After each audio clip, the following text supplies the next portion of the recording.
mashallah coming from Turkey, and then you hear oppa, oppa, oppa, that's Greek, and then suddenly you hear.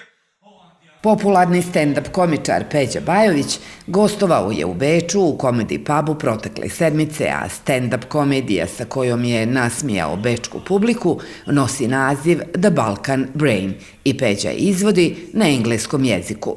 Beč je grad u koji Peđa Bajović rado dođe, jer kako je rekao, ima samo lijepe i pozitivne asocijacije. Prvo, što je meni palo na pamet, kad god se sjetim da trebam putovati u Beč, je to da ja do neke svoje 40. godine s Bečom nisam imao baš, ali nikakvog dodira. I onda sam prvi put krenuo iz Zagreba za Beč i nekako nekom svojom mentalnom predstavom sam išao na Ljubljanu, Karavanke i ostalo. Meni je Beč bio tamo negdje. Ja sam mislio da ja znam gdje je Beč, ali sam krenuo put Salzburga. A onda sam došao u Beč, ali kad sam stigao u Beč, onda me teško istjerati. To je, kako bih rekao, od 20 nešto godina ja živim u Zagrebu. Zagrebu koji bi htio da bude Beč, ali u stvari mini Budimpešta. Ali potpuno, svaki put kad dođem, razumijem zašto bi bilo koji grad htio biti kao Beč.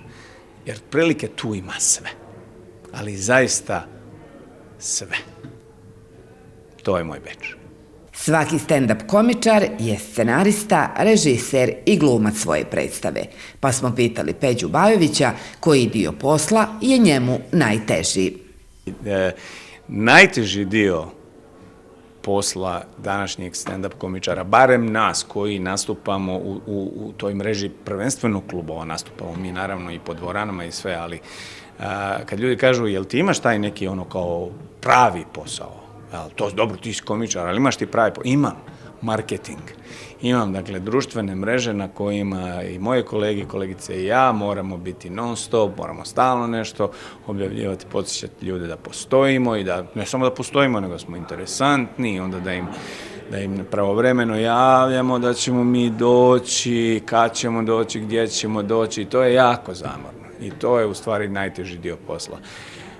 Putovanja jesu fizički naporna, ali evo, ja sam danas recimo došao autobusom jer odavde odlazim avionom i sve to nisam vozio.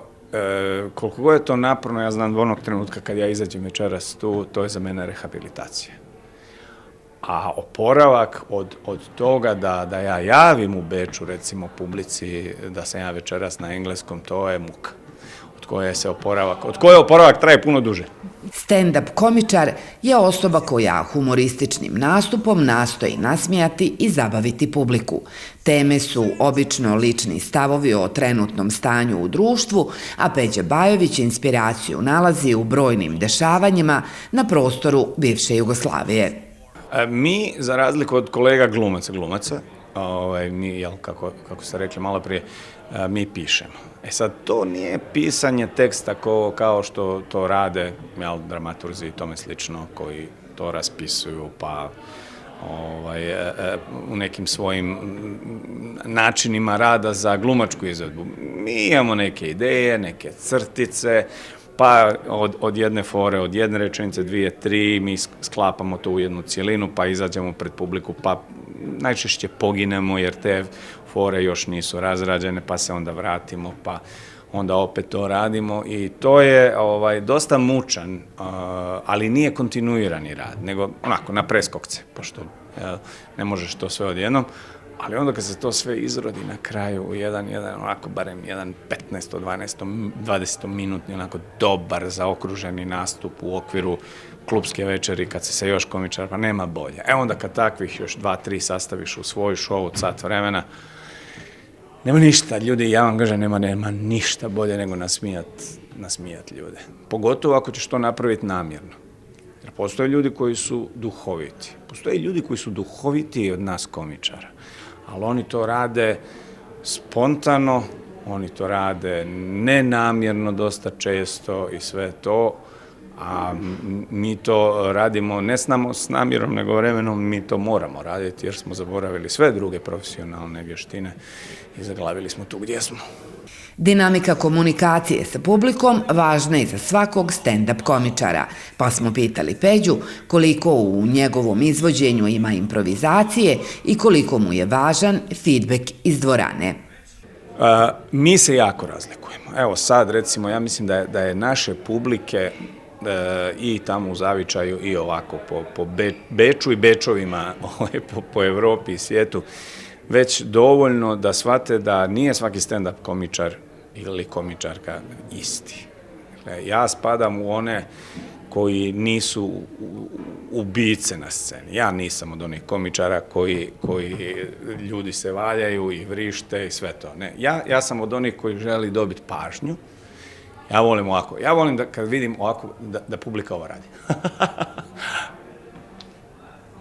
To je recimo reakcija za mene. Dok za neke druge kolege je to, ako nije pao sa stolice, njemu je propala večer. Evo.